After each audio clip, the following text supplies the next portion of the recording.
Hello everybody, it's me, Giggles, and this is totally not the second time of me reading these next few chapters. Ha ha ha, I don't know what you're talking about. I'm never a failure. I'm the best. Because I totally did record a 10 minutes without any audio being captured. Okay, let's just go. We're on chapter 5, those oh so cruel rules of middle school, the worst years of my life. The next girl to speak at the assembly was Lexi Winchester. I knew Lexi from my old school, and she was a real nice kid. Still, Jeannie Gallant had my vote. Sorry, Lex.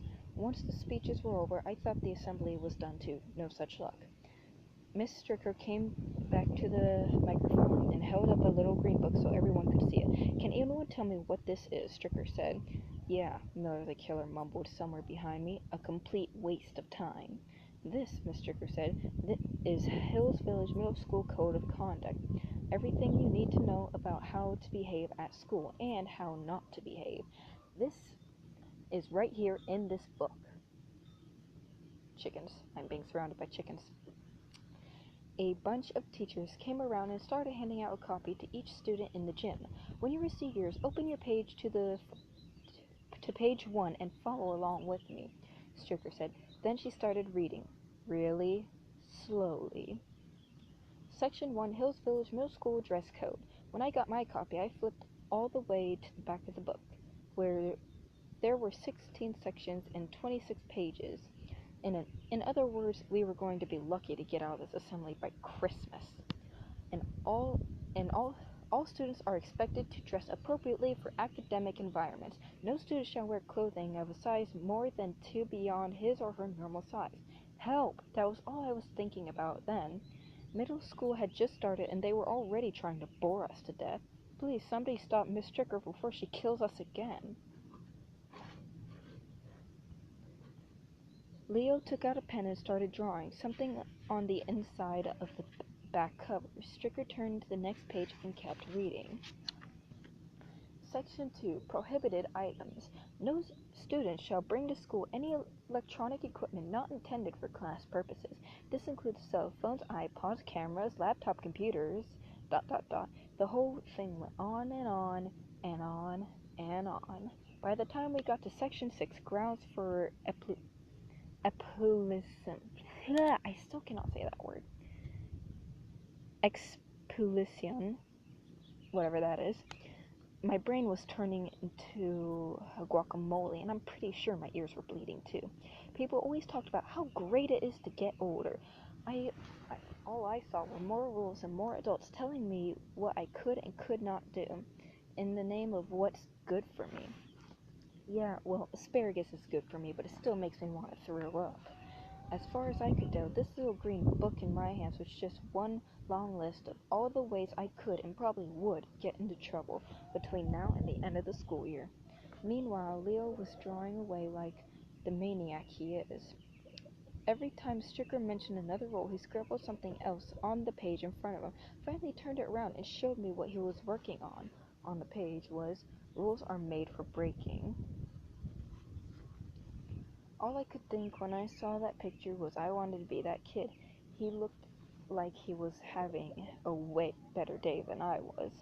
And that's when I got my idea. My really stupendous, really big idea. It came on like a flash flood. This was the best idea anyone had ever had in the whole history of middle school, in the whole history of ideas. Not only was it going to help me get through the year, I thought, it might just also save my life here at Hills Village. That was, if I had the nerve to actually try it. Chapter 6. Eureka. Did you ever hear the expression breaking every rule in the book? That was it, my big idea. Break every rule in the book, literally. The way I saw it, the HVMS Code of Conduct could be my worst enemy here at school. Or if I played it right, it could turn into my best friend. Sorry, Leo, I mean my second best friend. All it would take was a little bit of work and a ton of guts, maybe 2 tons. Leo knew exactly what I was thinking. The idea had come from his picture, after all.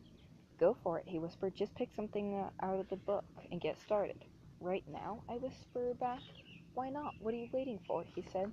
I guess the answer was 2 ton of guts. I just kind of sat there frozen, so Leo opened the book for me and pointed to something on the page without even looking down. When I saw where his finger landed, I almost started having a heart attack. I can't do that, I told him. What if someone gets hurt? How does this hurt anyone? Leo says, except maybe you. Somehow that doesn't make me feel any better.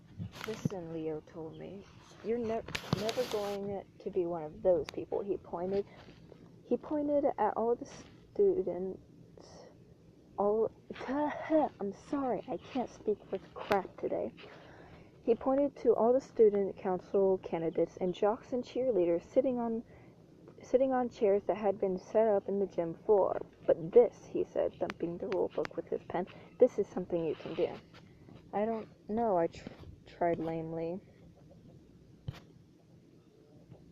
Or, Leo said, you can keep going the way you're going, and every day you can just be like this one. He shrugged. It might not be so bad. There are only a few... Shut up. There are only a few 180 school days in a year. That did it. Okay, I said, and even though my heart was pounding out, the Star-Spangled Banner, I got up and walked over to where the prison guard, teachers, were standing by the gym door. I need a bathroom pass, I told her. You can wait, she said. Section 8, Stricker boomed over the microphone. We're halfway there. Please, I said, trying to look as much like a pant sweater as possible. The teacher gave a big sigh like she wished she'd been a lawyer instead.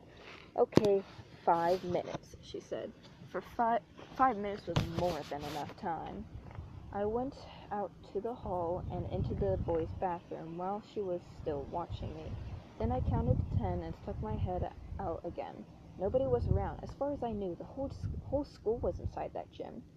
It was now or never. I sprinted up the hall, around the long way behind the office, and then cut down another hallway through the cafeteria and into an empty staircase in the back.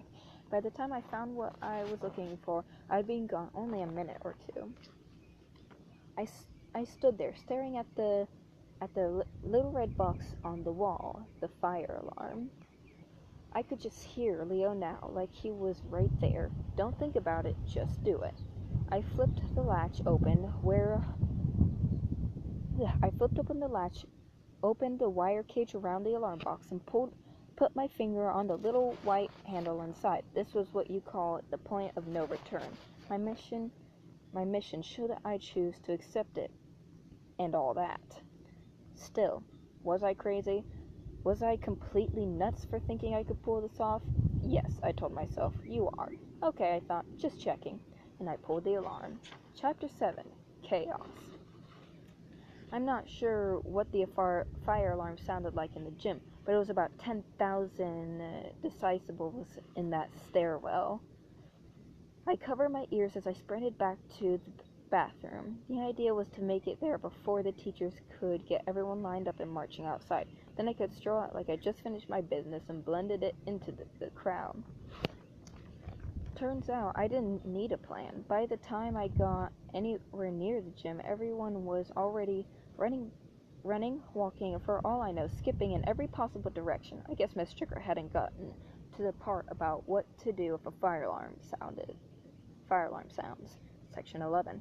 In fact, I could still hear her voice over the mic in the gym. Everyone remain calm. Line up with your teachers and proceed in an orderly fashion to the nearest exits. I'm not sure who she was talking to. It looked like the whole school was already out in the hall, and in the parking lot, and on the soccer field, and on the basketball court.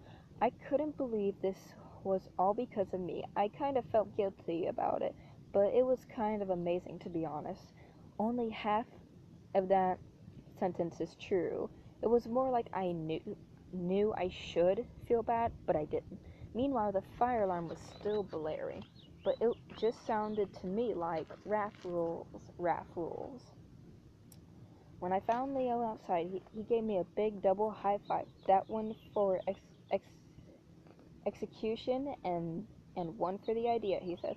I can't take all of the credit, I told him. The idea was half yours. That's true, he said, and high-fived himself. Then he showed me his drawing again. Check it out.